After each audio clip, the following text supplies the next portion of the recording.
Go ahead, walk away. My wealthy husband challenged me, saying I wouldn't survive a week without him. I simply dropped my keys on the counter of the house he paid for. The very next day, his boss and father were in a frenzy calling non-stop. And now the bank is ringing off the hook. What exactly did you push her into doing? You wouldn't last a week without me, Mila.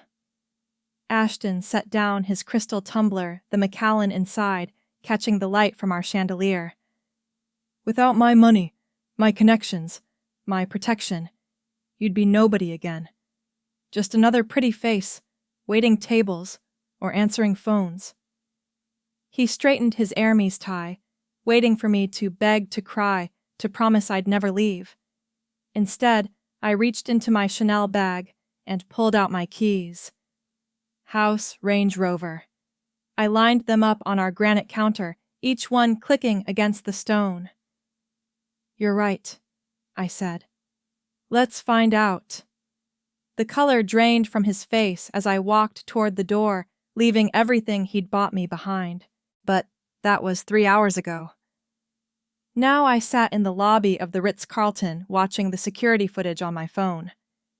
Yes, I had access to our penthouse cameras. Another thing Ashton never knew I understood. He was pacing our kitchen, picking up the keys, setting them down, calling someone. Probably Nathan. Maybe his father. Definitely not the police, because what would he say my wife left her keys and walked out? The concierge approached with a gentle smile. Miss Hawthorne, your suite is ready. My maiden name felt strange on my tongue when I'd made the reservation this morning, but it was mine. The one thing Ashton couldn't buy or sell or trade. I'd paid with my own money. 6 figures accumulated from what Ashton called my cute little hobby of day trading. He'd laugh at parties telling people I played with stocks like other wives played tennis.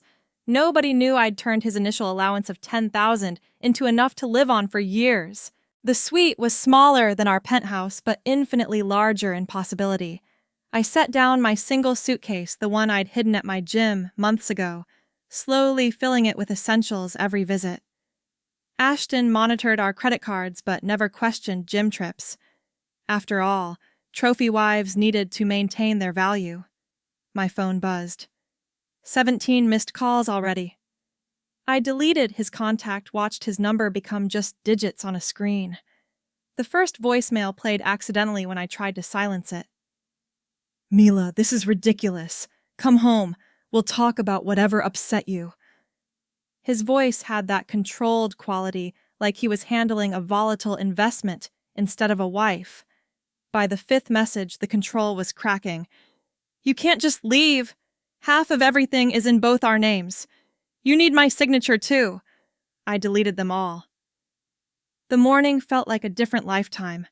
I'd woken at 6:00 a.m., as always alone in our California king bed, because Ashton had fallen asleep in his study again, surrounded by monitors, showing after-hours trading in Tokyo. The coffee maker was already programmed. Despite what he told his friends, I'd learned to use every appliance in that kitchen. He claimed I couldn't operate a toaster at last month's dinner party. Everyone laughed, even me, the good wife who knew her role. I'd stood at our floor-to-ceiling windows, 23 floors up, watching the city wake. The silk robe he'd given me for Christmas itched against my skin. Designer label wrong size, chosen by his assistant who thought all wives wore size 2. Today was our anniversary for years. He hadn't mentioned it once this week, but I'd stopped expecting him to remember after year 2. The charity lunch and invitation sat on our marble counter. Another command performance where I'd smile while the wives compared vacation homes. Helen Brennan would ask about my little hobby with that patronizing smile. Still playing with your phone stocks, dear? She'd say, not knowing I'd made more this quarter than her husband's dental practice. That's when I decided to organize Ashton's study, looking for our insurance documents. He was always particular about his space, everything arranged just so. The voice recorder sat on his desk. That little silver device he used for important thoughts.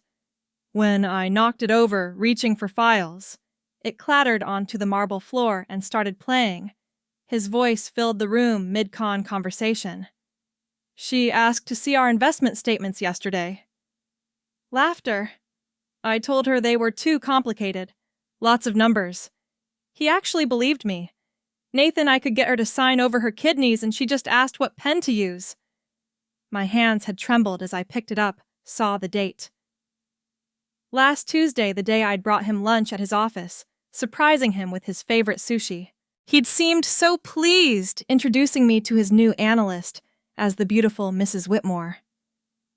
Now I understood the smirk on the analyst's face. The recording kept going. That's why this type is perfect, Ashton continued.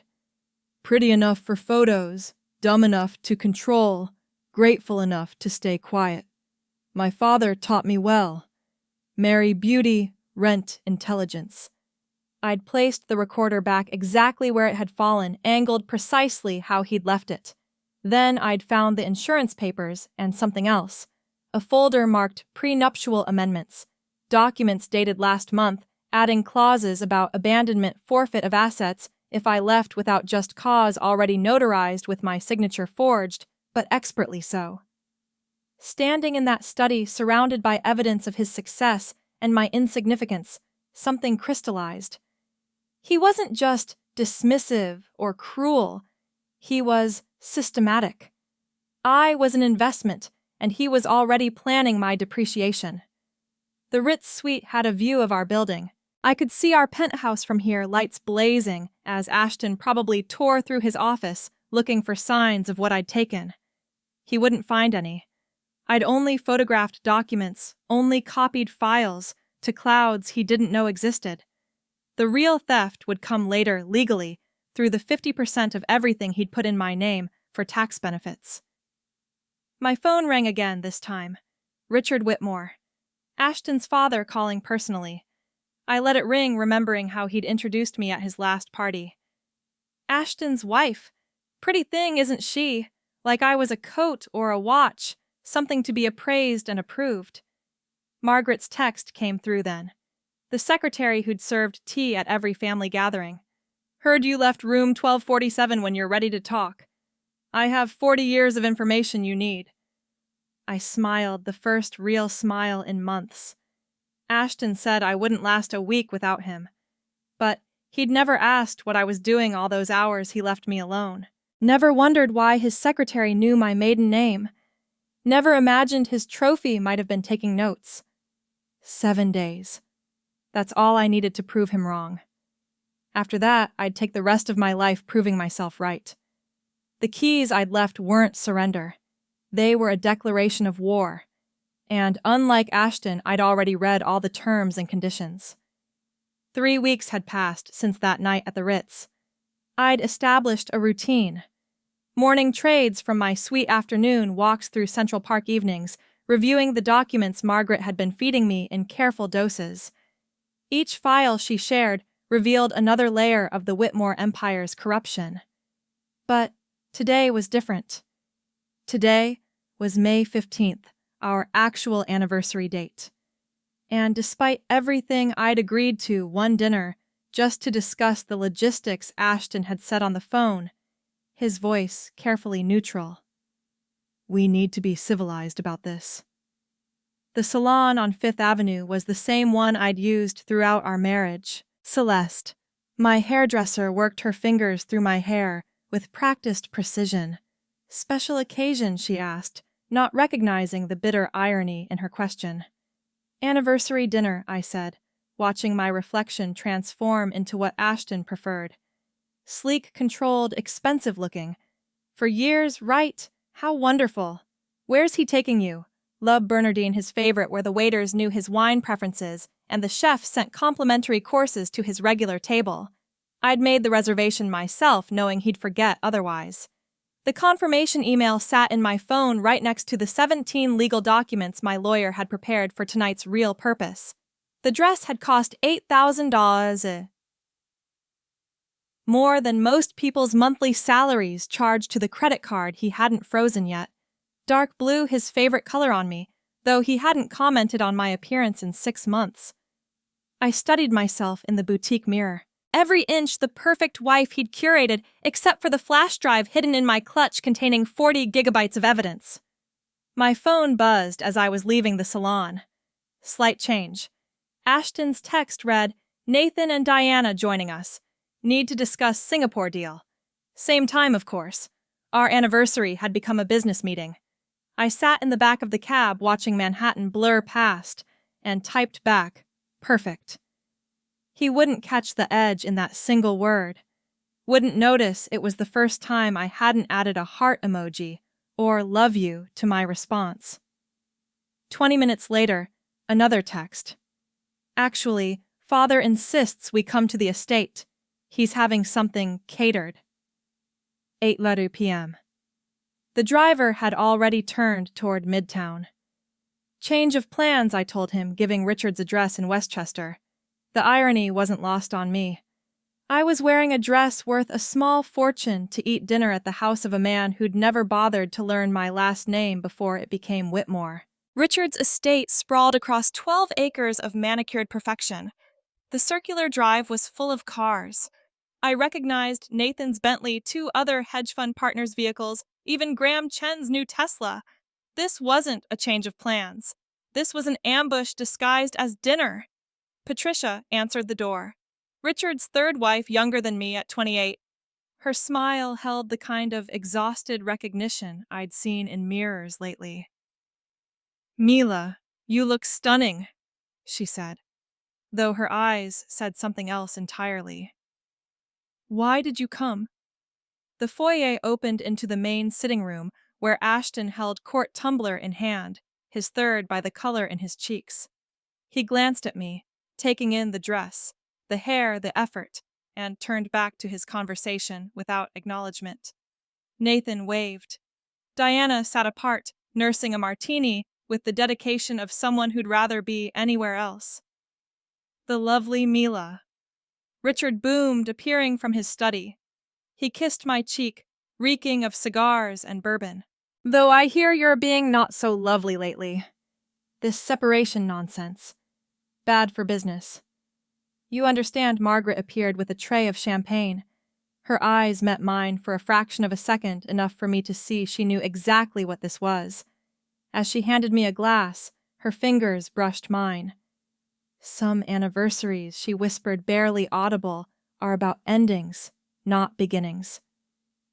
The dining room had been set for 12. I recognized most Face's business partners, their wives, even Ashton's lawyer, though that realization came later. They'd orchestrated this entire evening to pressure me back into line. I sat in my designated seat between Nathan and Graham's wife, facing a portrait of Richard's father, the original Whitmore who'd built this empire on insider trading and strategic marriages. Dinner arrived in courses. Somewhere between the soup and fish, Ashton started his performance. Funny story about how Mila and I met, he announced, though no one had asked. The room turned toward him with practiced attention. She was at the Milken conference completely lost. Wandered into a derivatives panel thinking it was about art derivatives. He paused for laughter that came too readily.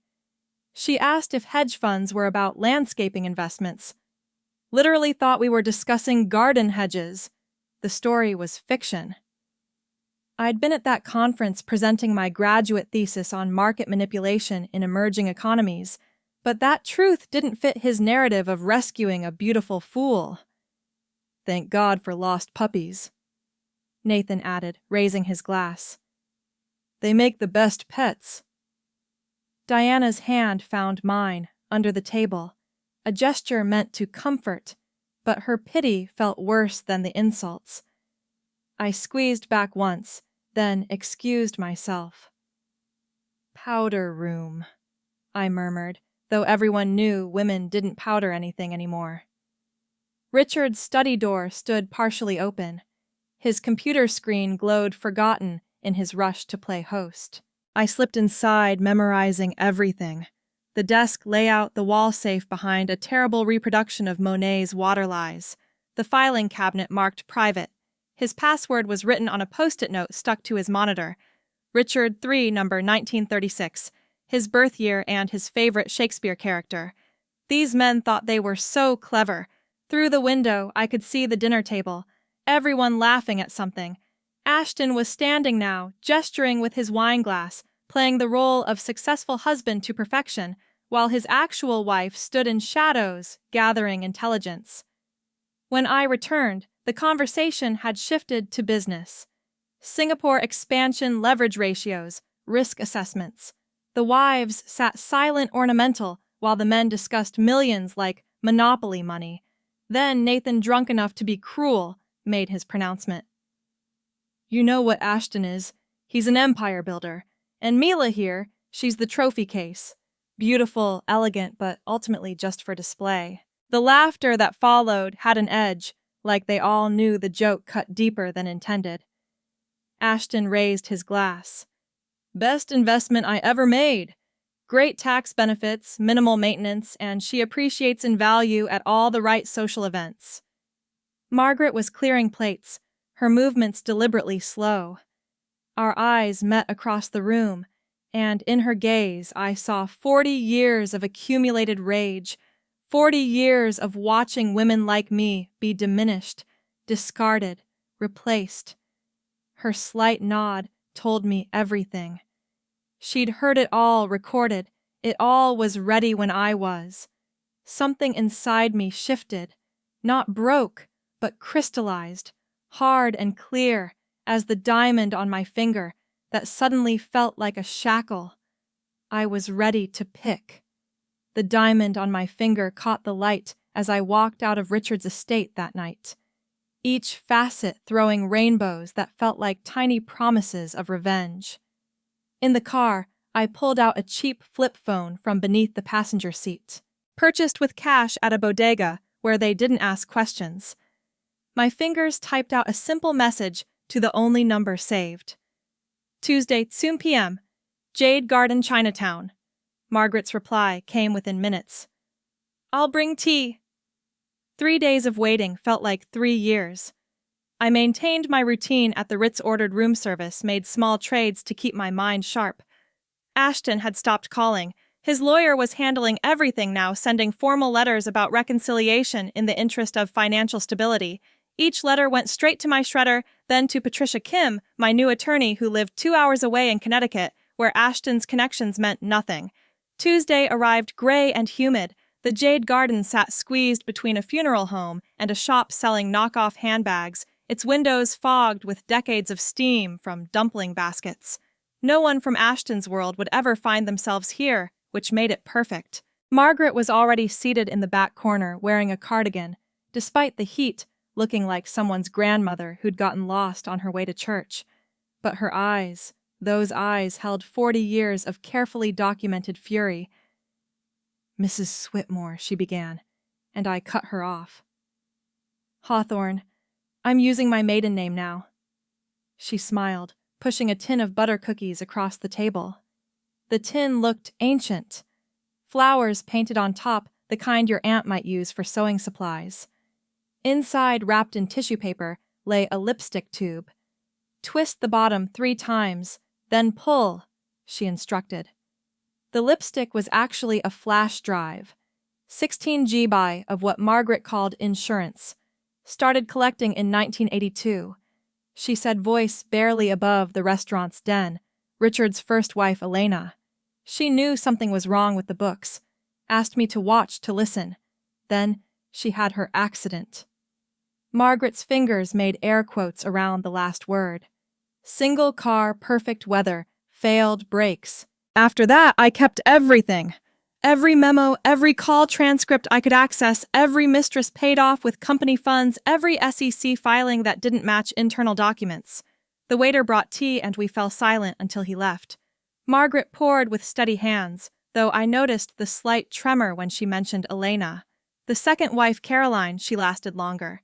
Smart woman MBA from Wharton, started asking the right questions in year 4. Richard had her committed for exhaustion. She signed the divorce papers from a psychiatric facility, gave up all claims to avoid indefinite treatment.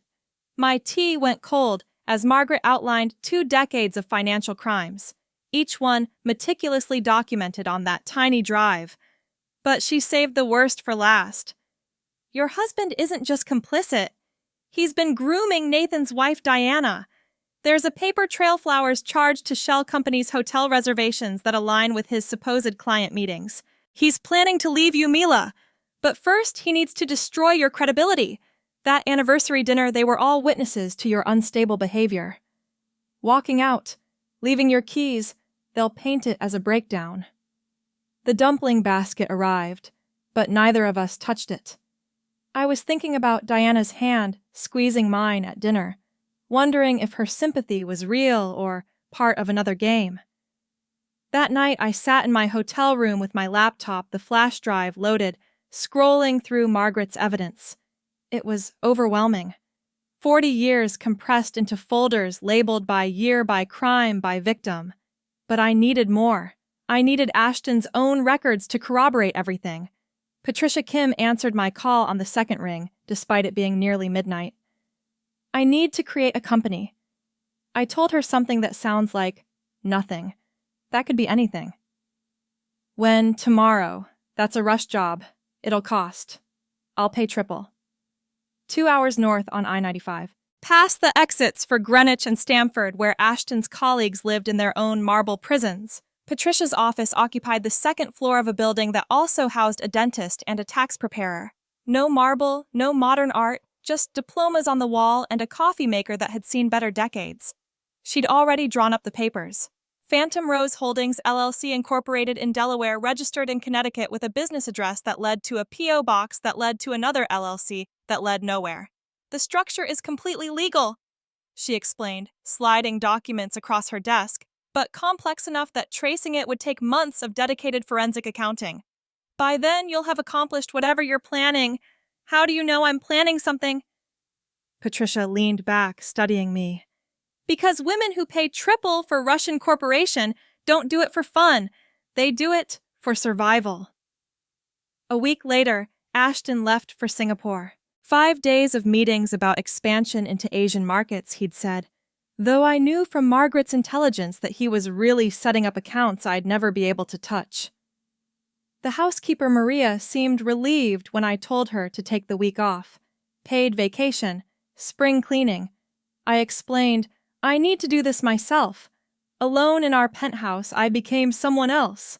Not the trophy wife, not the ornament, but a forensic archaeologist excavating evidence of my own destruction.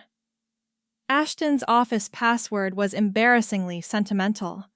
Our wedding date, as if that meant something to him beyond a tax advantage. His computer open like a confession booth. Folders within folders. Trades time-stamped to the minute showing clear patterns. Richard would have lunch with certain executives.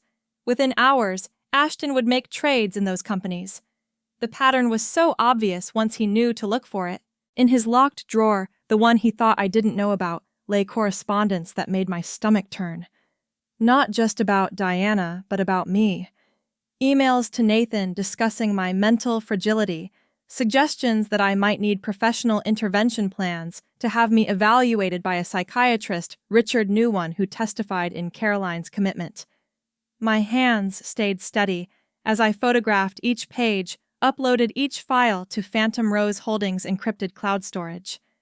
Every document went back exactly where I'd found it, aligned to the millimeter. Ashton would return to an office that looked untouched while I held copies of everything that could destroy him. The final document was in his personal safe. He'd hidden the combination in a book about Warren Buffett. Thinking he was clever inside, beyond the cash and gold coins, was a single folder marked Exit Strategy, not for trades or business. For me, a timeline showing when to file for divorce, how to claim abandonment, which assets to hide first. My elimination was scheduled like a merger complete with profit projections. I photographed it all, then sat in his leather chair, looking at the city lights below. Somewhere out there, Margaret was probably filing her own reports. Patricia was setting up the next phase of corporate structures, and Ashton was sleeping soundly in Singapore, dreaming of empires built on the bones of women who trusted him. He was wrong about one thing, though. I wasn't just another trophy in his case. I was the one holding the hammer. The hammer in my hand suddenly felt heavier than Ashton's entire mahogany desk. I set down the metaphorical weapon and stood from his chair, my reflection caught in the dark computer screen. A woman I barely recognized, someone harder and more calculating than the girl who'd walked down the aisle 4 years ago. The next morning, I returned to my routine at the Equinox on Park Avenue. The pool was my sanctuary, 50 laps, where the world dissolved into chlorine and rhythm. I was pulling myself out of the water when Diana appeared. Her Lululemon workout set pristine, but her face haggarded. Dark circles poorly concealed under concealer. "Nathan knows," she said, without preamble, glancing around the empty pool deck about Ashton's messages to me. "He hired a private investigator, had our phones cloned. Water dripped from my hair onto the marble tiles. Why are you telling me this? Because whatever you're planning, and don't insult me by pretending you're not. These men don't just get angry when cornered. They get even." She pulled her oversized sunglasses down, revealing a bruise along her jawline, carefully covered but visible this close. "Nathan's already moving assets offshore. Richard's been making calls to judges he golf with. They know something's coming." Before I could respond, she was gone, her heels clicking across the wet floor with purpose.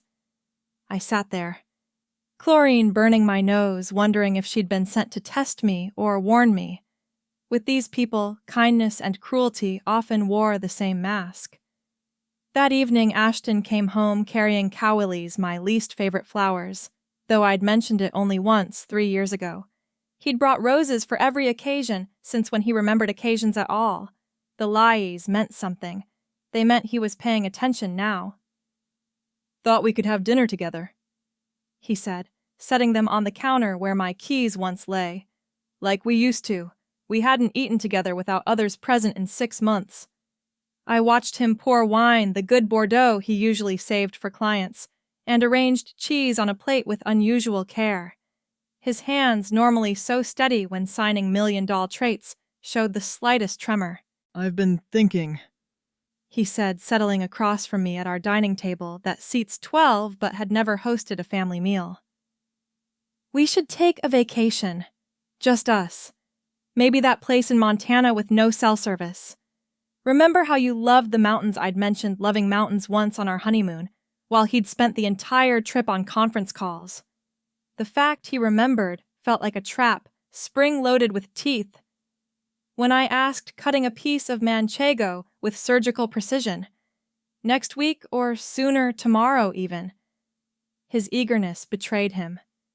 "You seem stressed, Ma. The separation, living in hotels. It's not good for you." He pushed a document across the table. "New insurance papers," he explained. "Better coverage for both of us." His eyes tracked my hand as I picked up the pen, watching for hesitation, for signs of suspicion.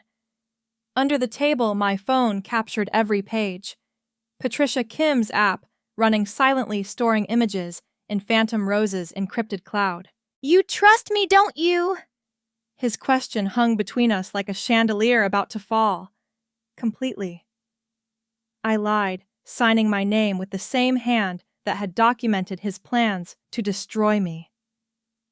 3 days later, my mother arrived from Ohio, her presence announced by Ashton himself, picking her up from JFK, something he'd never done before. He carried her luggage, complimented her new haircut, asked about her garden with fine interest, so polished it gleamed. "Oh, honey," she gasped, pulling me aside in the kitchen while Ashton mixed her a gin and tonic with the precise ratio she preferred. "You didn't tell me things had gotten better. He seemed so devoted. The words I wanted to say piled up behind my teeth. He's performing Mom. This is a show where you're the audience and I'm the prop, and somewhere there's a finale that ends with me institutionalized or dead." "Dad?" I smiled. He's full of surprises. That week became a masterclass in Ashton's abilities. Broadway shows he'd previously called waste of time. Dinners at restaurants he'd booked months in advance. Though I knew his assistant had pulled strings that morning, a surprise spa day for both of us while he handled some business. Mom glowed under the attention tears actually forming when he toasted her at dinner, calling her the woman who raised such an incredible daughter. I watched from across the table as he performed the role of perfect son-in-law and realized with cold clarity that I'd never actually seen Ashton try before. This was him at full power. The charm that had built his empire directed now at convincing my mother that her daughter was safe. The final night of her visit, she sat on my bed in the guest room holding my hands. "Honey, you've lost weight. And your smile, it's different practiced." Her fingers found my cheekbones sharper now, from months of barely eating. "Are you happy?" Behind her through the doorway. I could see Ashton's shadow in the hallway, listening. "I'm exactly where I planned to be," I said loud enough for him to hear, ambiguous enough to be true. After Mom left, Margaret texted about meeting somewhere new. The New York Public Library's reading room, where she volunteered teaching literacy to immigrants. The irony wasn't lost on me. She was teaching people to read while surrounded by the city's most powerful illiterates, men who never read the human cost of their contracts. She spread newspaper clippings across the worn wooden table like tarot cards, revealing my future. Elena Whitmore, 1994, drove her Mercedes off a bridge, perfect weather, no skid marks. Caroline Whitmore, 2003, institutionalized for exhaustion, divorced while sedated, vanished after signing papers. Jennifer Whitmore, 2015, accused of embezzlement, she didn't commit bankruptcy. Last known address shelter in Detroit. Now look at these. Margaret placed 4 photographs in a row. Elena, Caroline, Jennifer, and me, all blonde, all between 5'4" in and 5'6" in all, with the same delicate bone structure that photographed well at charity events. "Richard picks them," she said quietly, mindful of the students around us like casting calls. Young, beautiful from middle-class families, impressed by wealth. Just smart enough to be interesting, not smart enough to be dangerous. Marry them to Ashton. Use them for appearances. Then dispose of them in year 4 when they start asking questions. Why year 4? Long enough to establish patterns of instability. Short enough that no real bonds form with the social circle. By year 5, you're either gone or broken. She touched my hand, her skin paper thin but her grip strong. "You're at 4 years, 3 months. Whatever you're planning, Ma, do it now." Elena waited too long. Caroline fought too openly. Jennifer trusted the wrong people. I stared at the women who'd worn my name before me, their faces blurring into a single warning. "What happened to you?" I asked Margaret. "Why did you stay?" She was quiet for a moment, organizing the clippings with librarian precision. I was Richard's first secretary's daughter. When she died, he offered me the job out of kindness. I was 19. Grateful, stupid. By the time I understood what I was documenting, I was trapped too. Different kind of trap, but still a cage. Now I'm 62, invisible, and very, very patient. The students around us packed up their books, the library announcing closing time. As we stood to leave, Margaret handed me one last photo. A young woman, beautiful blonde, probably 22. "Who's this Madison Hayes?" Richard had lunch with her father last week. She just graduated from Penn. Engagement announcement expected within 6 months. Margaret's eyes held 4 decades of rage, compressed into laser focus. "She's the next you, unless we stop them now." Madison Hayes's photo burned in my pocket as I left the library. 22 years old, whole life ahead of her, about to walk into the same trap that had caught 4 women before her. I tucked the picture into my wallet behind my old student ID, the one from before I became Mrs. Whitmore, when I still had my own name in my own dreams. The next morning I initiated the first withdrawal, $8,000 from our joint checking, enough to look like furniture shopping, not enough to trigger Ashton's attention. The bank teller didn't even blink. Mrs. Whitmore buying expensive things was as routine as morning coffee. I converted it to cash at 3 different banks, then deposited it into Phantom Rose Holdings account in Connecticut. Patricia Kim had shown me how to create a paper trail that looked like interior design consulting fees. The IRS loves documentation, she said, even if it's fiction, as long as it's properly filed fiction. That evening, Ashton came home at 9 instead of his usual 7. His tie was loosened jacket-off scotch, already on his breath, from whatever bar he'd stopped at between the office and home. I was in the kitchen making myself tea when he stumbled slightly at the doorway. Lost the Morrison account today, he announced, pouring himself 3 fingers of Macallan, though it looked closer to $440 million in assets gone. They said there were concerns about compliance. Can you believe that compliance concerns at my firm? I kept my face neutral, though I knew Margaret had sent anonymous tips to Morrison's compliance officer 2 weeks ago. That's unfortunate, I said, watching him drain half the glass in one swallow. Nathan thinks someone's talking to our clients. He poured again, his hand less steady. Says there are rumors about an SEC investigation. Ridiculous. The next day I moved 12,000. The day after 15 spa treatments, I told the one teller who asked, "My husband wanted me to pamper myself." She smiled knowingly, probably thinking of her own husband who never noticed such expenses. Ashton's drinking escalated in perfect proportion to his losses. Every night brought a new crisis. Another client pulling funds, another partner asking questions, another rumor about federal involvement.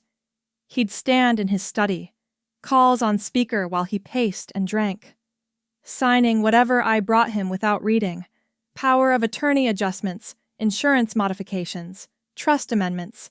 His signature got sloppier with each passing day. Patricia called Thursday morning from a number I didn't recognize. "Can you meet today?" "Urgent." I found her at a rest stop on I-95, sitting in her sensible Honda, looking like any other suburban lawyer, except for the tension in her shoulders. "The FBI contacted me," she said without preamble. "They know I represent you. They want to talk." My chest tightened. "How did they—" "Richard Whitmore has been under investigation for 18 months. A former employee named Dennis Chin filed a whistleblower complaint. They've been building a case, but they need someone with inside access to corroborate." She handed me a business card. "Agent Sarah Coleman. She specifically asked for you. Did you tell them anything attorney-client privilege? But Mila, if you're going to move, it has to be now. Once the FBI goes public with their investigation, all assets will be frozen. Everything you haven't moved will be locked in litigation for years." That night, I watched Ashton pour his 6th drink before dinner. His phone rang constantly. Nathan Richard Lawyers, crisis managers. Each call made him drink more, sign more. Suspect everyone except the wife, quietly refilling his glass. "Maybe you should eat something," I suggested, playing concerned spouse, while calculating how much longer his liver could take this pace. "Not hungry," he muttered, then looked at me with bloodshot eyes. "You've been different lately. Calmer therapy." I lied, smoothly, learning to accept what I can't change. Saturday arrived with the monthly Ladies' Auxiliary meeting at Riverside Country Club. I'd been dreading it, knowing Helen Brennan would be there with her coterie of wives who'd made sport of diminishing me for 4 years. But Patricia's news had lit something inside me. A timer, counting down to when I could stop pretending. Helen started before I'd even sat down. "Mila, darling, still playing with your little investment apps. So cute when wives have hobbies like children with toy kitchens." The room tittered with practiced laughter. Margaret stood in the corner, pouring tea invisible as wallpaper. Our eyes met for a fraction of a second. "Actually, Helen," I said, my voice carrying across the room, "my portfolio is up 340% this year. How's yours doing?" Silence fell like a guillotine. Helen's face went from patronizing to shocked, her mouth opening and closing like a fish pulled from water. "I'm sorry, what?" she managed, 340%. "Would you like to see the statements I particularly enjoyed shorting your husband's pharmaceutical company last month? Made a killing when their patent got rejected." "You did know about the patent rejection, right?" Helen's face went white. She hadn't known. Around the room, other wives leaned forward, suddenly seeing me as something other than Ashton's pretty accessory, though I suppose I continued stirring sugar into my tea with deliberate calm. Some of us prefer real kitchens to toy ones, and some of us prefer real portfolios to plain pretend. Margaret actually smiled. Not much, just a slight upturn of her lips as she refilled my cup. The meeting continued in strange silence, the usual gossip replaced by careful glances in my direction. By evening, Ashton would hear about this. By morning, Richard would know his daughter-in-law had claws. But I didn't care anymore. The timer was running down, and I was tired of being underestimated. The explosion came Wednesday. I was in my hotel room when my phone lit up with notifications. Diana had filed for divorce from Nathan, and she'd brought receipts. Not just infidelity, 3 mistresses over 2 years, but financial fraud, hidden accounts, and a particularly damning email trail where Nathan discussed removing Diana from the equation with his lawyer. Ashton called me 17 times in an hour. I answered on the 18th. "What did you tell her?" he demanded without preamble. "Tell who?" "Diana. Nathan thinks I leaked information to her. He says you two were friendly at dinners that you must have." "I told her nothing," I said truthfully.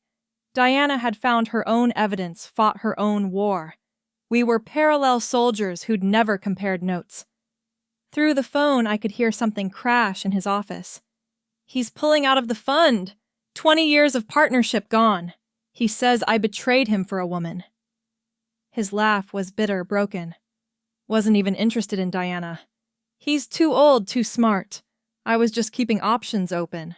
The admission should have hurt, but I felt nothing. Just made a note in my phone. Evidence Patricia might need later. "You always thought you were smarter than everyone else."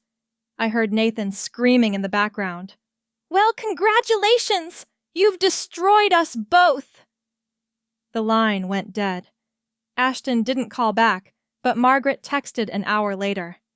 Richard called emergency meeting. "All partners, the Empire is cracking." I stared at Margaret's text for a full minute. The words, "The Empire is cracking," glowing on my screen like a prophecy finally coming true. My hands moved without conscious thought, pulling a red wig from my closet. Purchased with cash 3 weeks ago from a costume shop in Queens, where they didn't ask questions. The dress was polyester off the rack from Target, something Ma Whitmore would never wear. Dark sunglasses completed the transformation into nobody, anyone, someone who didn't exist in the Whitmore's world. Nathan's office building on Madison Avenue had the kind of security that looked impressive, but was mostly theater. I'd been there dozens of times, as Ashton's wife knew the guards rotated lunch breaks at 12:30, knew Nathan's assistant Sarah always took 45 minutes to grab sushi from the place 3 blocks over. The elevator ride to the 42nd floor felt endless. In my purse, a manila envelope held printed screenshots of every message Ashton had sent about Nathan, the mockery, the contempt, the detailed plans to steal his clients once the partnership dissolved. But the real poison was at the bottom. Ashton's financial projections for acquiring Diana after her divorce, complete with calculations about her inherited wealth and how to access it through marriage. Nathan's office door was solid mahogany with his name in gold letters. I slipped the envelope underneath, heard it whisper across his Persian rug, then walked back to the elevator without rushing. The security camera would show a woman who could be anyone walking with purpose, but not urgency. 3 hours later, Margaret forwarded me an email from Ashton's assistant. "Partnership dissolution letter received from Nathan Chin. Effective immediately. Legal team requesting emergency meeting. The Warwick Hotel on 54th Street still accepted cash if you had enough of it." I registered under Mila Hawthorne, my maiden name, feeling like armor. I'd finally remembered how to wear. The room was small but clean, with a desk where I set up my laptop and the burner phone Patricia had given me. The SEC whistleblower hotline answered after 12 rings. First, an automated system. Press 1 for this, 2 for that, like reporting financial crimes was as simple as ordering pizza. Finally, a human voice. Securities and Exchange Commission Enforcement Division. I need to report systematic insider trading at Whitmore Capital Management. I said, my voice steady as marble. I have 5 years of documented evidence, including time-stamped trades that correspond with material, non-public information. The agent, she said her name was Jennifer Liu, stayed quiet while I laid out everything. Richard's lunches with executives, followed by Ashton's perfectly timed trades. The shell companies, the offshore accounts, the pattern so clear a child could follow it. She asked technical questions that revealed she understood exactly what I was describing. Why are you coming forward now? Mrs. Whitmore? I looked out the window at Manhattan's skyline. All those towers built by men like Richard and Ashton. Because I finally understand that staying silent makes me complicit. And because they're planning to do to another woman what they did to me. After the call, I took Margaret's 40 years of evidence copied onto 3 separate drives and placed one in a safety deposit box at Chase 1 at Bank of America and one in Patricia's office safe. The instructions were simple. If anything happened to me, release everything to the FBI, the SEC, and the New York Times simultaneously. That evening, Richard's black Mercedes pulled into our building's garage. I watched from the penthouse window as he emerged, his face tight with something between fury and fear. He didn't bother with the doorman, had his own key, the privilege of a father-in-law who owned 30% of his son's fund. Where are your books? Richard's voice carried through the penthouse before he'd even reached Ashton's study. Dad, what's the books, Ashton? Now I made myself small in the kitchen, preparing coffee with deliberate normalcy, while their voices rose and fell through the walls. My phone, recording everything, rested against a vase on the hallway table, picking up every word. Nathan's out, Ashton was saying, but we can manage without. Nathan's out. Morrison's out. Chin pulled everything this morning. The FBI was at Chen's office. Ashton asking questions about our trading patterns. That's impossible. Everything we do was bulletproof until someone started talking. Richard's voice dropped dangerously. You promised me the wives were handled. Said Mila was too stupid to understand what she was signing. She is, Ashton insisted. She doesn't even know how to read a financial statement. I entered with the coffee tray, my face perfectly blank. The devoted wife serving drinks while her world disgusted her like furniture. They both looked at me. Richard with cold assessment. Ashton with dismissive certainty. Cream. I asked Richard. He ignored me, turning back to his son. Find the leak. Fix it or we're all finished. They worked until 2:00 a.m., spreading papers across Ashton's study like tarot cards that might reveal their future. I heard Ashton's printer running constantly, documents being shredded, calls to lawyers who charged $2,000 an hour to answer phones at midnight. By 3:00 a.m., Ashton had passed out in his chair, surrounded by evidence of his crumbling empire. His head rested on a stack of contracts, drool pooling on papers worth millions. The mighty financial genius reduced to an exhausted man who'd built his throne on the bones of women he'd underestimated. I moved through our penthouse one last time, not with nostalgia, but with the clinical efficiency of someone already gone. My clothes stayed in the closet. Let him explain to people why his wife left everything behind. The jewelry remained in its boxes, blood diamonds and gilt gold that had never truly been mine. In my purse, my laptop, my real identification, and the banking information for Phantom Rose Holdings, which now held exactly 50% of our liquid assets legally withdrawn over the past weeks. The keys went on the granite counter where this had all started. House key, car key, safe key, lined up with military precision. Next to them, a single note on my personal stationery, the expensive kind he'd bought to make me look the part. Check your accounts. The doorman didn't question why Mrs. Whitmore was leaving at 3:00 a.m. with only her purse. In their world, the rich did whatever they wanted, whenever they wanted. He'd probably seen stranger things. The October air hit my face as I stepped onto the street, cold and sharp, and absolutely perfect. Behind me, 23 floors up, Ashton slept in his chair, unaware that his wife had just fired the first shot in a war he didn't know had already begun. In 6 hours, he'd wake to find his account's HDDares gone and the FBI closing in. The Uber driver asked where to, and for the first time in 4 years, I gave an address that was entirely my own. The Uber dropped me at the Warwick Hotel, just as the sun began painting Manhattan's glass towers gold. I paid cash, walked through the lobby without looking back, and took the elevator to my room on the 12th floor. From my window, I had a perfect view of our building, Ashton's building. Now I supposed I ordered room service. Eggs, Benedict, fresh fruit coffee strong enough to wake the dead. The normally of it felt surreal. At 6:52, I opened my laptop and watched our joint accounts online, knowing the banks would notify Ashton the moment they opened at 7:00. At 7:00 exactly, I refreshed the page. The accounts showed the automatic divisions Patricia had filed weeks ago, triggered by my official change of residence. $17 million, redistributed according to New York State matrimonial law. Half of everything, just as the prenup he'd insisted on had specified. The same prenup he thought protected him, but actually guaranteed my rights to marital assets. My phone, placed face up on the white tablecloth, lit up at 7:03. Ashton's photo appeared, the one from our wedding, where he looked invincible. I let it ring through to voicemail. By 7:15, he'd called 9 times. I turned on the voice recorder, playing each message aloud to the empty room. First message, Mila. What's happening? The bank just called. There's some kind of error with our accounts. Fourth message, this isn't funny. Call me back. We need to fix this before the markets open. 11th message. What did you do?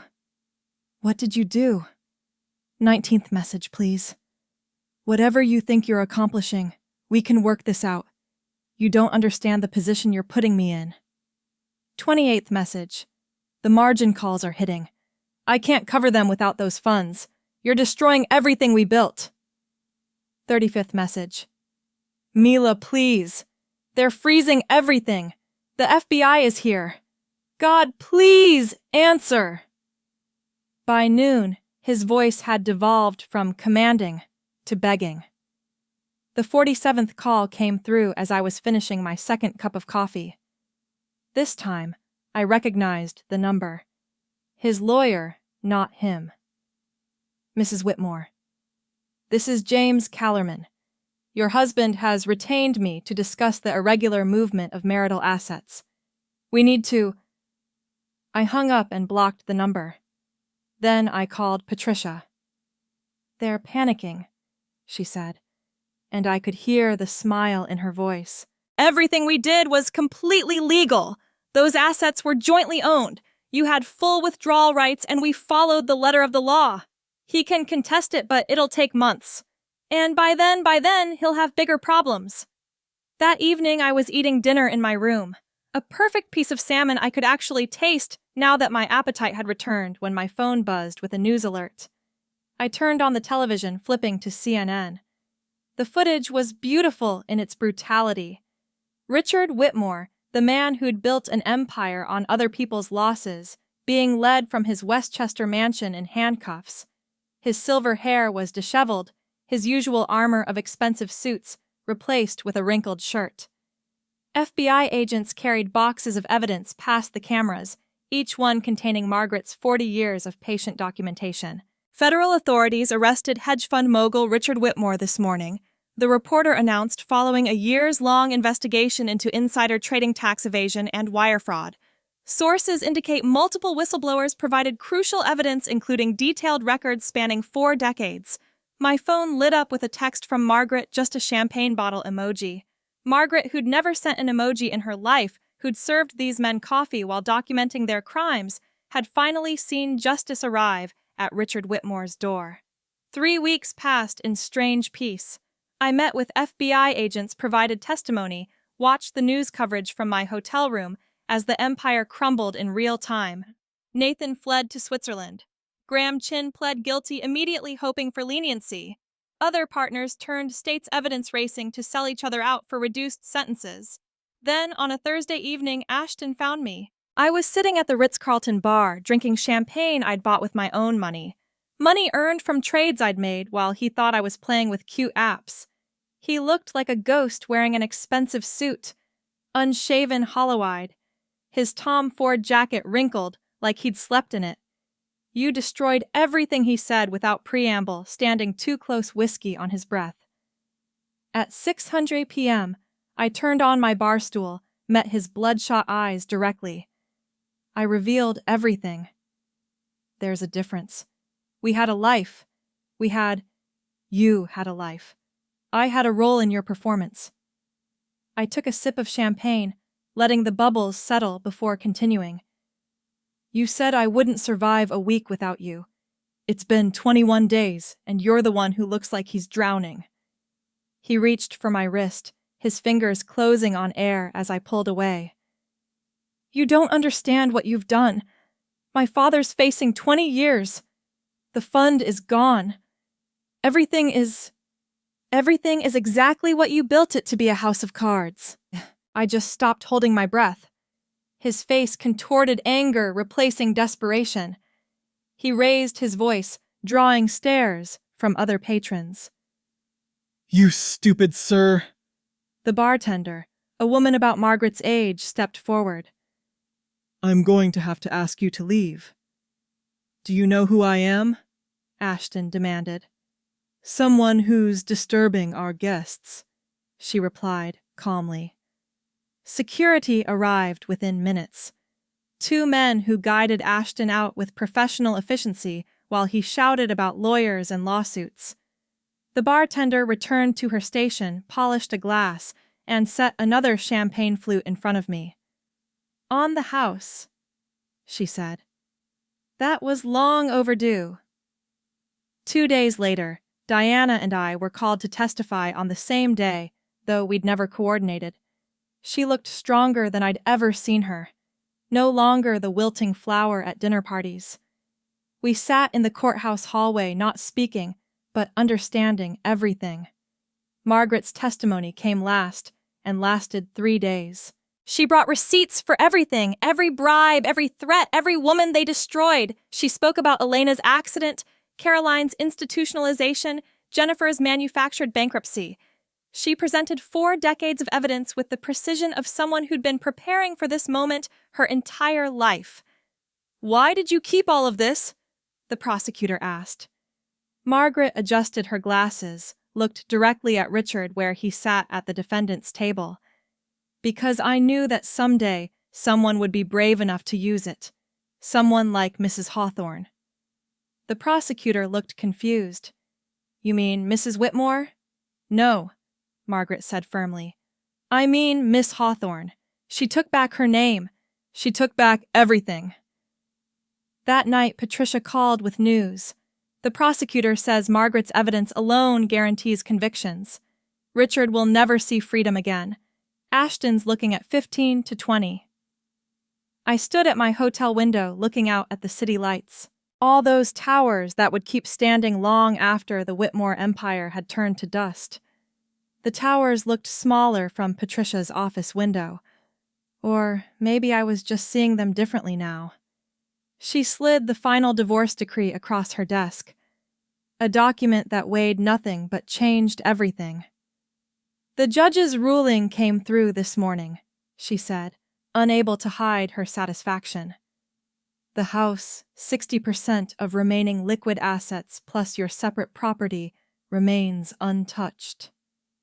The courtroom had been packed 3 days earlier. Ashton sat beside his lawyer, wearing the same suit he'd worn to our wedding, though it hung loose on his frame now. Stress had carved away his golden boy polish, leaving someone I barely recognized. His lawyer, Kellerman, had tried one last desperate play. Mrs. Whitmore benefited from these alleged crimes. She lived in luxury, enjoyed the proceeds. Patricia stood smoothly, pulling out her laptop. Your Honor, I'd like to play a recording from Mr. Whitmore's personal voice recorder dated 14 months ago. Ashton's voice filled the courtroom, clear and contemptuous. She wouldn't understand a financial statement if I drew her pictures. That's the beauty of marrying someone decorative. She's too stupid to ask complicated questions. Judge Catherine Chin. A woman who'd probably heard every variation of this story looked directly at Ashton. Mr. Whitmore, it appears you were quite wrong about your wife's intelligence. Perhaps if you'd been less convinced of her stupidity, you might have been more careful with your crimes. Now, holding the decree, I signed my name, Myla Hawthorne.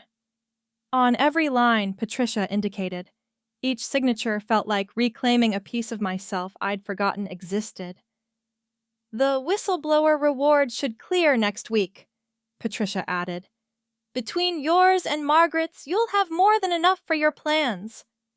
Margaret was waiting in the lobby, wearing a new suit. The first time I'd seen her in anything but servant's clothes. We walked 2 blocks to the building where Ashton's fund used to operate. The directory in the lobby still had a blank space where Whitmore Capital Management had been listed. 3rd floor. Margaret said, pressing the elevator button. The landlord gave us a deal. Apparently having a foundation for abuse survivors is better PR than having empty offices. The space was modest, 4 rooms that had once been a dental practice, but the windows faced east, catching morning light, and there was something poetic about building our future above Ashton's ruins. Phoenix Foundation. Margaret read from the temporary sign we'd hung that morning. Rising from ashes.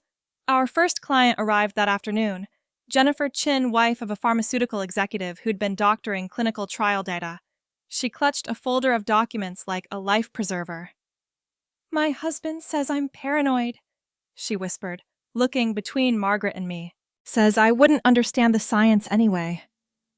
Margaret leaned forward, her 40 years of experience compressed into absolute certainty. Every document tells a story, Mrs. Chin. We're going to help you write a new ending. 2 weeks before Thanksgiving, my mother called. I'm coming to visit, she announced, not asking. I need to see my daughter. I'd moved into a 2-bedroom apartment in Brooklyn, smaller than the penthouse by far, but full of windows and light. The kitchen was cramped, but functional, and I'd been teaching myself to actually cook, not just heat things up. Mom arrived with 1 suitcase and 1,000 questions she was too polite to ask. I met her at JFK myself, driving my own used Honda. Reliable, practical, invisible in traffic. You look different, she said, studying my face as we sat in airport traffic. Younger, somehow lighter. That week we didn't talk about Ashton or the trial or the money sitting in accounts I could access but rarely touched. We talked about the foundation, about Margaret's dry humor, about the women who came to us, carrying secrets like stones. I cooked Thanksgiving dinner turkey that was slightly dry stuffing that was perfect cranberry sauce from a can because some traditions deserve to survive. Mom watched me move around my kitchen, comfortable in my space in a way I'd never been in the penthouse. You're happy, she said, not a question, but a revelation. I'm free, I corrected, then reconsidered which might be the same thing. She stayed an extra week, sleeping in the guest room I'd painted sage green, reading books, while I worked on foundation cases. On her last night, she hugged me the way she used to when I was small, before I learned to perform happiness instead of feel it. I'm proud of you, she whispered. Not for surviving him, but for becoming yourself. 6 months had passed since I'd walked out of the penthouse. Spring was arriving in Brooklyn, and I stood in the doorway of the house. My house now, though I'd only returned to sign the final papers. The rooms echoed with absence, Ashton's things long since removed by movers his mother hired. My phone rang. Margaret, her voice energized in a way that 40 years of silence never allowed. We have a new client, she said. Senator Williams's wife. She's been documenting campaign finance violations for 2 years. I looked at the keys in my hand, the ones I'd taken back, the ones I'd left, the ones I'd earned. They were heavier now, weighted with purpose instead of revenge. Through the window, I could see Madison Hayes walking past with her new fiancé. Not Ashton, who was serving 3 to 5 in minimum security, or any Whitmore man, but someone her own age, who held her hand like it mattered. "Ready for round 2? Margaret asked. I thought about the 17 women who'd come through our doors in just 3 months had successfully left their marriages with their assets intact. 13 were still gathering courage and documentation, each one learning what I'd learned, that freedom isn't granted. It's taken one document at a time. I was born ready, I told Margaret, closing the door on the empty house. I just didn't know it until someone tried to convince me I was nothing. The lock clicked with finality. I walked to my Honda, tossing the keys to the estate agent who'd sell this monument to Ashton's ego. The proceeds would fund the Phoenix Foundation for another year, maybe 2. As I drove back to Brooklyn, back to my smaller, warmer life, I thought about Elena Caroline, Jennifer, the ghosts of wives past who'd walked this path before me. They'd been broken, or silenced, or erased, but their stories preserved in Margaret's careful documentation had saved me. Now Margaret and I were saving others, one signature at a time, one woman at a time, building a bridge out of the ashes of the empire we'd burned down. My phone buzzed with a text from Diana. "Coffee tomorrow. I have someone you should meet. She needs our help." I smiled, merging into traffic heading home. My real home, not a cage with a doorman and a marble counter where I'd finally set down my keys and walked toward this moment. This life, this freedom that looked exactly like I'd always imagined it would. Unremarkable, undramatic, and absolutely mine. If this story of calculated revenge had you cheering for Mila, hit that like button right now. My favorite part was when she lined up those keys on the granite counter and walked away without looking back. What was your favorite moment? Drop it in the comments below. Don't miss more thrilling stories like this. Subscribe and hit that notification bell so you never miss an upload.